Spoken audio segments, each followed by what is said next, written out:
राम राम सभी को। My self नवीन कुमार। और एक ऐसी कंपनी जो कि अ, जो इंडस्ट्रियल पाइप्स होते हैं बड़े बड़े लोहे के, जो कि जो पेट्रोल हो गया चाहे केमिकल्स हो गए, जिनको एक जगह से दूसरी जगह ले जाने के लिए काम आते हैं, तो वो पाइप्स को बनाने का काम करती है, मैन्युफैक्चर करने का काम करती है। सो यही कंपनी अपना एक आईपीओ लेके आ रही है, फुल फ्लैज आईपीओ। ये एसएमई कंपनी का आईपीओ नहीं है, फुल फ्लैज आईपीओ है जो सेबी द्वारा अप्रूव्ड है। सो इस कंपनी की आज हम रिसर्च करने वाले हैं और आज तक की जो इसकी परफॉर्मेंस रही है उसको देख के फ्यूचर में किस तरीके से इसकी परफॉर्मेंस रह सकती है उसके बारे में चर्चा करेंगे, और साथ में ही आईपीओ में किस तरीके से हमें लिस्टिंग गेंस मिल सकते हैं उसकी भी चर्चा करने वाले हैं।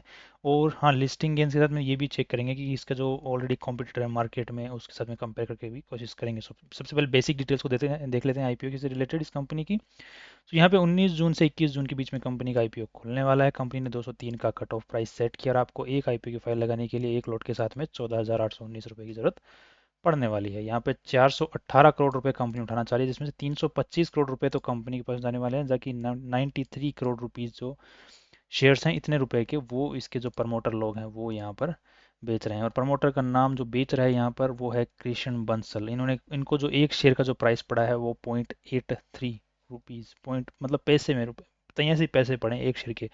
और यहाँ पर ये जो अपने शेयर के प्राइस बेच रहे हैं वो भाव है 203 रुपये। तो ये अपने पूरे शेयर्स नहीं बेच रहे हैं, लगभग 45 लाख 82 हजार शेयर्स यहाँ पर बेच रहे हैं।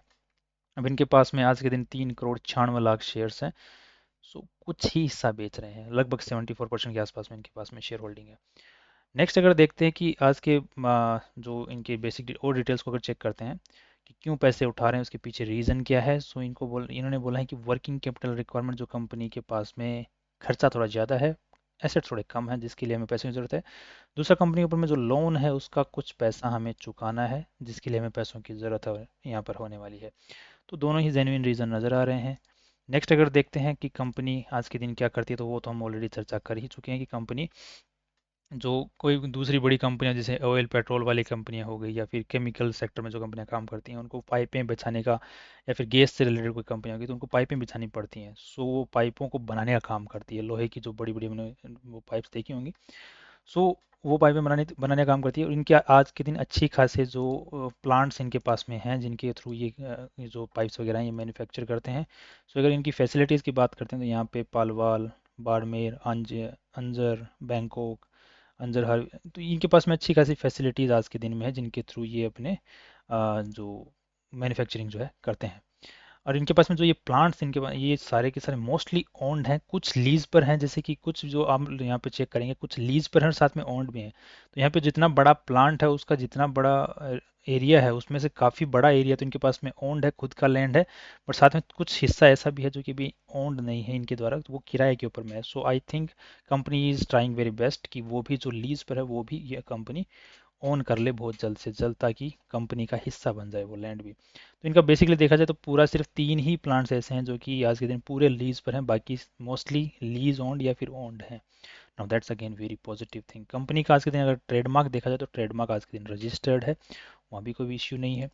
नेक्स्ट अगर देखते हैं कि कंपनी अब यहाँ पे जिस कंपनी का जो स्ट्रक्चर है वो किस तरीके से काम करता है। सो यहाँ पे कोई भी कंपनी जिसको अपनी ये पाइपिंग लाइन बिछवानी होती है वो इनके पास में ऑर्डर लेके आता है, तो फिर ये इनको एक प्लान बना के देते हैं ये कंपनी वाले, डी डेवलपमेंट इंजीनियर्स वाले। ये प्लान बना के देते हैं कि इस तरीके से आपके पाइप लगेंगे, ये साइज़ रहेगा, ये उसका स्ट्रक्चर रहेगा, इतना माल लगेगा, ये सब कुछ। फिर जब बाद में वो पास हो जाता है सामने वाली कंपनी के द्वारा, तो फिर ये जो उसका इंजीनियरिंग करते हैं, फिर उसका माल का जो जो पैसा लगना है वो प्रोक्योरमेंट करते हैं और बाद में उसको मैन्युफैक्चर करके कंपनी को दे देते हैं। फिर मैन्युफैक्चरिंग करके करने के बाद में जो भी उनके पास में जो कंपनी वालों का होता है जो उस पाइप को लगाने वाला होता है, फिर वो उसको उठा के ले जाते हैं पाइपों को और सेट कर देते हैं। ये पूरा स्ट्रक्चर है कंपनी का काम करने का।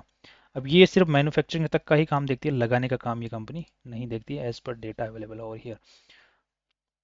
नेक्स्ट अगर देखते हैं कि आज के दिन किस तरीके से परफॉर्मेंस रह रही है, बाद में इसको कंपेयर करने की भी कोशिश करेंगे हम लोग, और कोई दिक्कत इसमें है तो वो भी हम लोग चेक करने की कोशिश यहाँ पर करेंगे।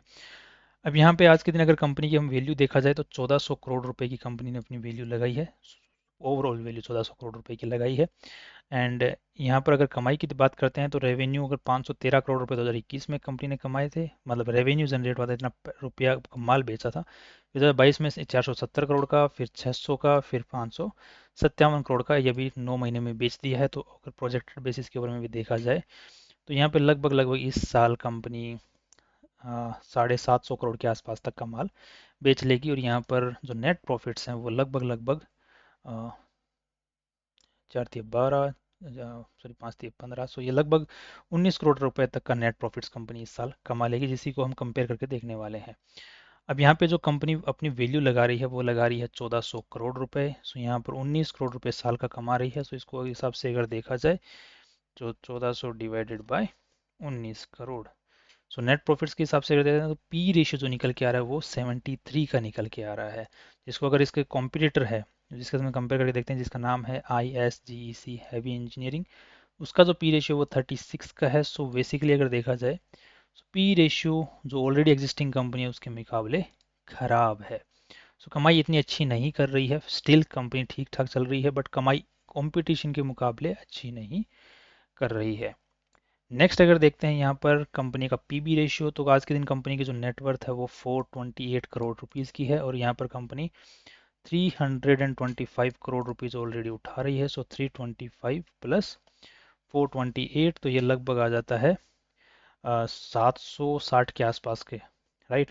सो 760 को अगर हम लोग यहाँ पर 750 ले लेते हैं, 750 के आसपास अगर 1400, तो यहाँ पे 2 के आसपास का पीबी रेशियो आ रहा है, 2 का पीबी रेशियो। तो यहाँ पे जो पीबी रेशियो वो 3.53 का है। सो वैल्यू जो आईपीओ लेके आ रही है इस कंपनी ने अपने ठीक लगाई है जो ऑलरेडी एग्जिस्टिंग कंपनी मार्केट में है उसके मुकाबले। इसीलिए इनका पी रेशियो हाई है और इसका पी रेशियो जो एग्जिस्टिंग कंपनी है मार्केट में लिस्टेड कंपनी उसका पी रेशियो लो है। दूसरा, ये कंपनी जो ऑलरेडी लिस्टेड है इसका जो मार्केट कैप है वो 9000 करोड़ का है। और यहाँ पे इनकी जो सालाना सेल है वो लगभग 6000 करोड़ के आसपास की सालाना सेल है। और यहीं पर अगर देखा जाए तो इनकी जो सालाना सेल है वो लगभग 700 750 करोड़ के आसपास में है। तो दोनों ही मुकाबले में देखा जाए तो लिस्टेड कंपनी है, ये ज़्यादा अच्छी कमाई कर रही है मुकाबले देखा जाए तो आई होप कि जो आईपीओ लेके आ रही है ये कंपनी वाले, इन्होंने अपना जो प्राइस लगाया है वो काइंड ऑफ हायर लेवल में ही लगाया है, लो लेवल में नहीं लगाया जहाँ पर अपने को कुछ वैल्यू देखने को मिले। हाँ, एक बार को अगर आईपीओ कोई कंपनी लेके आती है तो वो एक बार बूम बनता है, उस बूम की वजह से एक बार को ऊपर की तरफ में लिस्टिंग हो जाए, फिर थोड़ा बहुत ऊपर नीचे हो सकता है। बट यहाँ पर जो वैल्यू लगाई गई है वो kind of as per analysis comparison basis पे ठीक ठाक लगाई गई है, कुछ ज़्यादा यहाँ पे क्रीम छोड़ी नहीं है इन्वेस्टर्स के लिए। नेक्स्ट अगर यहाँ पर देख लेते हैं और कंपनी का आरएचपी को चेक करते हैं यहाँ पर, तो यहाँ पर अगर कोई इश्यू हमारे को नज़र आता है तो यहाँ पर मुझे पर्सनल लेवल के ऊपर में कोई इश्यू आज के दिन नज़र नहीं आया है। प्लांट एंड इक्विपमेंट्स के अंदर बैलेंस शीट को चेक करते हैं कंपनी की जो आईपीओ लेके आ रही है इसकी, तो 364 करोड़ की यहाँ पे आज के प्लांट एंड मशीनरी के अंदर पैसा लगा हुआ है। कंपनी का कैपिटल जो ऑलरेडी प्लांट एंड मशीनरी बन रही है और एक्स्ट्रा उसके अंदर 53 करोड़ रुपीज़ ऑलरेडी लगे चल रहे हैं। ये भी कल को बन के तैयार हो जाएगी तो ये भी प्लांट एंड इक्विपमेंट्स में ऐड कर दिया जाएगा इसको भी। गुडविल कंपनी की जो ब्रांड वैल्यू है आज के दिन वो 22 2.5 करोड़ के आसपास की है। इंटेंजिबल एसेट्स भी 2.5 करोड़ के हैं। और यहाँ पे राइट टू यूज एसेट्स मतलब कंपनी ने जो लीज पर ले रखी हैं प्रॉपर्टीज़ उनके 22 करोड़ रुपए कंपनी के पास में पड़े हुए हैं। नेक्स्ट अगर देखते हैं करंट एसेट्स के अंदर में देखा जाए तो ट्रेड रिसीवेबल्स जो सेगमेंट है वो कंपनी का टोटल ओवरऑल बैलेंस शीट है वो 1171 करोड़ है।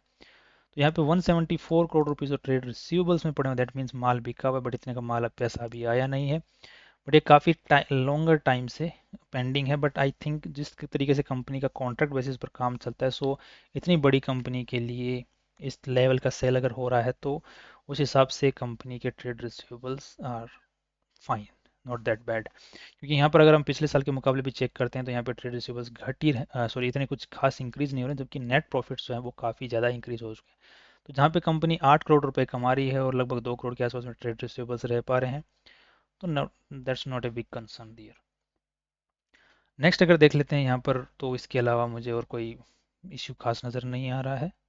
अगर कल को ये कंपनी अपने ये जो लाइबिलिटी है, जो करंट एसेट्स जो यहाँ पे आप लोग देख रहे हैं, करंट लाइबिलिटी जो हम लोग देख रहे हैं यहाँ पे बोरोइंग्स, इसको काफ़ी हद तक कम कर देगी जिसकी वजह से कंपनी का इंटरेस्ट पेमेंट कम कम हो जाएगा, तो कल को नेट प्रॉफिट्स और बढ़ सकते हैं।